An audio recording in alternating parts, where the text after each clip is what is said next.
ناظرین، کیا آپ نے کبھی سوچا ہے کہ کائنات کے رازوں کا آغاز کیسے ہوا؟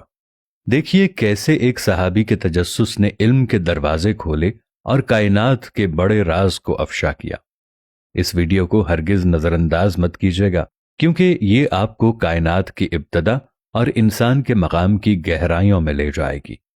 ایک صحابی رضی اللہ تعالی عنہ نے رسول اللہ صلی اللہ علیہ وآلہ وسلم سے سوال کیا کہ اے اللہ کے رسول صلی اللہ علیہ وآلہ وسلم، زمین اور آسمان کو پیدا کرنے سے پہلے ہمارا پروردگار کہاں تھا؟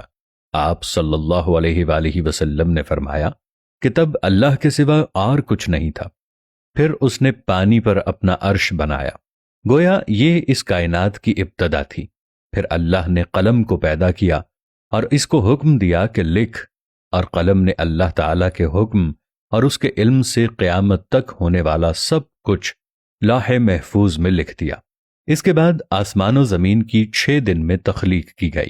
یمن سے آئے ہوئے ایک وفد نے حضور صلی اللہ علیہ وآلہ وسلم سے کہا کہ ہم آپ سے دین کی سمجھ اور قلم کی ابتدا جاننے کے لیے آئے ہیں، تو آپ صلی اللہ علیہ وآلہ وسلم نے فرمایا، جس کا مفہوم یہ ہے کہ سب سے پہلے صرف اللہ تھا، اس کا عرش پانی پر تھا، پھر اس نے قلم پیدا کیا، اس قلم نے لوح محفوظ پر قیامت تک ہونے والے تمام واقعات لکھ دیے، پھر آسمان اور زمین کو پیدا کیا گیا۔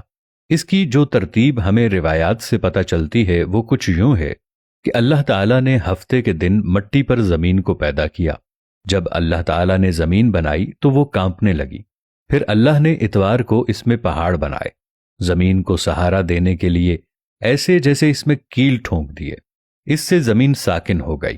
پیر کے دن اس میں درخت اگائے، منگل کے دن تکالیف، مصیبتیں، جراثیم اور بیماریاں بنائیں، بدھ کے دن نور کو پیدا فرمایا، جمعرات کو زمین میں چوپائے بنائے اور انہیں زمین پر پھیلا دیا، اور پھر جمعے کے دن کی آخری گھڑیوں میں یعنی عصر کے بعد آدم علیہ السلام کو پیدا فرمایا۔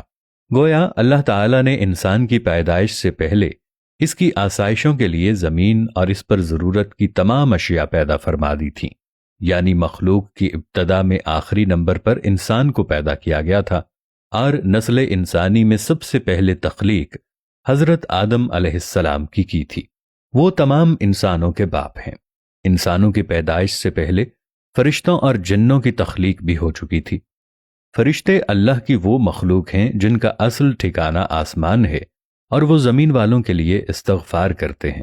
فرشتوں کو نور سے پیدا کیا گیا ہے، جبکہ جنوں کی پیدائش آگ سے کی گئی ہے اور انسانوں کی تخلیق مٹی سے ہوئی ہے۔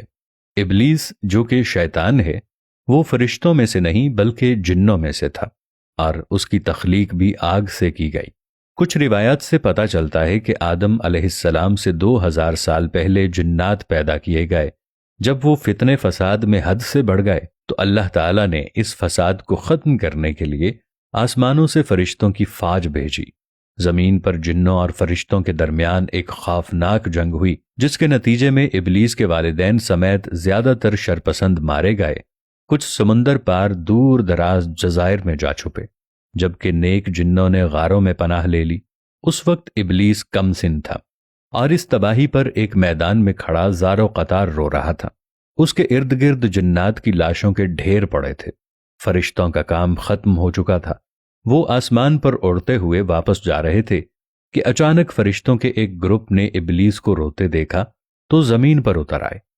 وہ نہایت حسین و جمیل تھا اور چہرے سے معصومیت بھی ٹپکتی تھی۔ انہیں اس پر ترس آ گیا، چنانچہ ان رحم دل فرشتوں نے حضرت جبرائیل علیہ السلام کے ذریعے اللہ تعالیٰ سے اسے ساتھ لے جانے کی اجازت طلب کی، اور پھر اللہ کی رضا سے اسے گود میں لے کر پہلے آسمان پر اتر گئے۔ وہاں اس کی تعلیم و تربیت کا بہترین بندوبست کر دیا گیا۔ وہ بہت ذہین تھا اور محنتی بھی، اپنا تمام تر وقت عبادت و ریاضت میں گزارتا تھا، اپنے اتالیق فرشتوں سمیت سب سے بہت کم بات کرتا تھا، اکیلا ہی آسمان کی سیر کو نکل جاتا اور گھنٹوں قدرت الہی کو جاننے کی ناکام کوشش میں اپنا سر کھپاتا۔ وقت تیزی سے گزر رہا تھا، اس کے سرد رویے نے اسے فرشتوں میں مغرور مشہور کر دیا تھا، لیکن اسے اس کی فکر نہیں تھی۔ اس کا ہدف تو اللہ کا سب سے مقرب اور عبادت گزار بننا تھا۔ جس کے لیے وہ دن رات ریاضت و عبادت میں مصروف رہتا تھا، یہاں تک کہ ایک دن اللہ نے اسے دوسرے آسمان پر فائز فرما دیا، اور پھر گزرتے وقت کے ساتھ اپنی علمیت اور قابلیت کی بنا پر اسے اللہ کا قرب حاصل ہوتا چلا گیا۔ پہلے آسمان پر اسے عابد کہا جاتا تھا، دوسرے پر زاہد، تیسرے پر عارف، چوتھے پر ولی، پانچویں پر تقی، چھٹے پر خازن، اور ساتویں آسمان پر اسے عزازیل کے نام سے پکارا جاتا تھا۔ ایک دن وہ اپنے ساتھیوں کے ساتھ آسمان کی سیر کرتا ہوا اوپر پہنچا تو اسے پتا چلا کہ اللہ تعالیٰ ایک نئی مخلوق پیدا فرما رہے ہیں، جس کے لیے دنیا کے ہر کونے سے مٹی لائی گئی ہے۔ علامہ ابن کثیر رحمت اللہ علیہ لکھتے ہیں کہ اللہ عز و جل نے آدم علیہ السلام کے پتلے کو اپنے دست قدرت سے پیدا فرمایا، اور یہ بغیر روح کے 40 سال تک اسی طرح پڑا رہا۔ فرشتے جب اس کے پاس سے گزرتے تو گھبرا جاتے، ان میں سب سے زیادہ گھبرانے والا ابلیس تھا۔ یہ اس کے پاس سے گزرتا تو اسے مارتا، جس کی وجہ سے اس کے جسم سے ایسی آواز نکلتی جیسے کھنکھناتی مٹی کی ٹھیکری سے نکلتی ہے۔ ابلیس اس جسم کے منہ سے اندر داخل ہوا اور پیچھے سے نکل آیا، اور فرشتوں سے کہا کہ تم اس سے نہ ڈرو، یہ تو اندر سے خالی ہے، اگر میں اس پر مسلط ہو گیا تو اسے ہلاک کر ڈالوں گا۔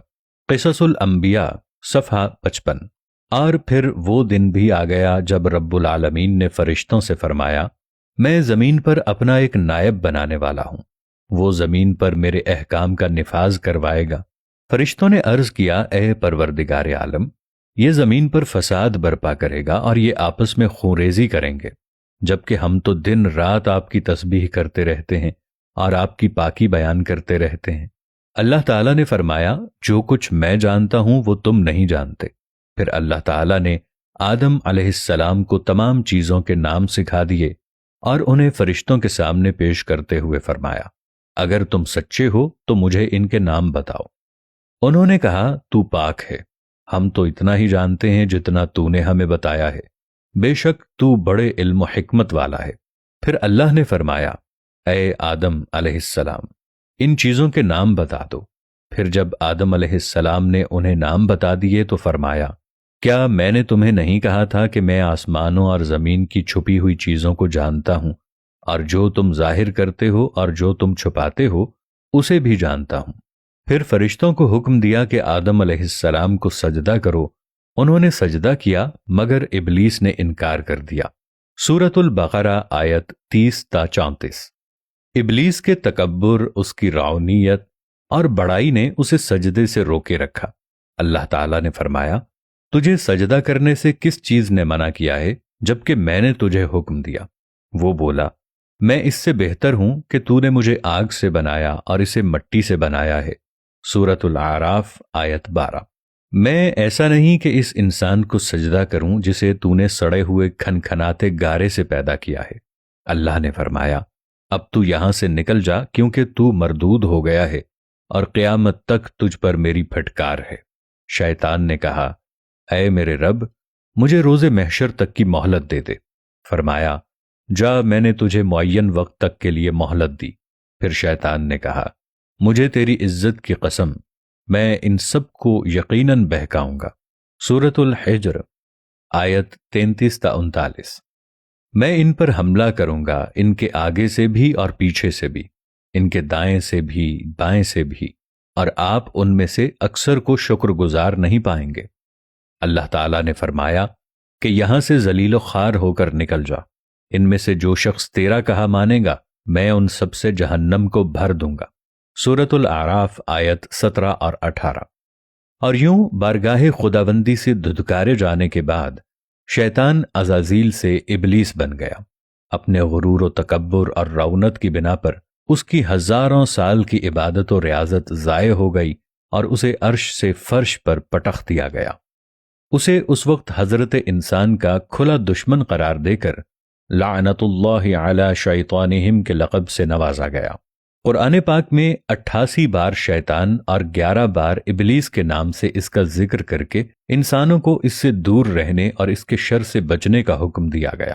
باری تعالیٰ نے 1,24,000 پیغمبروں کو دنیا میں مبعوث فرما کر قوموں کو اس کے مکر و فریب سے بچنے کی تلقین فرمائی۔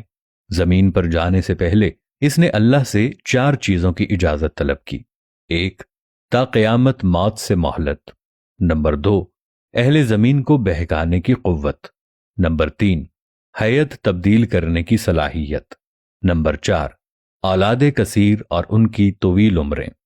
اللہ تعالیٰ نے فرمایا، جا تجھے اجازت ہے، لیکن میرے نیک بندے تیرے فریب میں نہیں آئیں گے، اور جس نے تیرا ساتھ دیا میں تجھ سے اور ان سب سے جہنم کو بھر دوں گا۔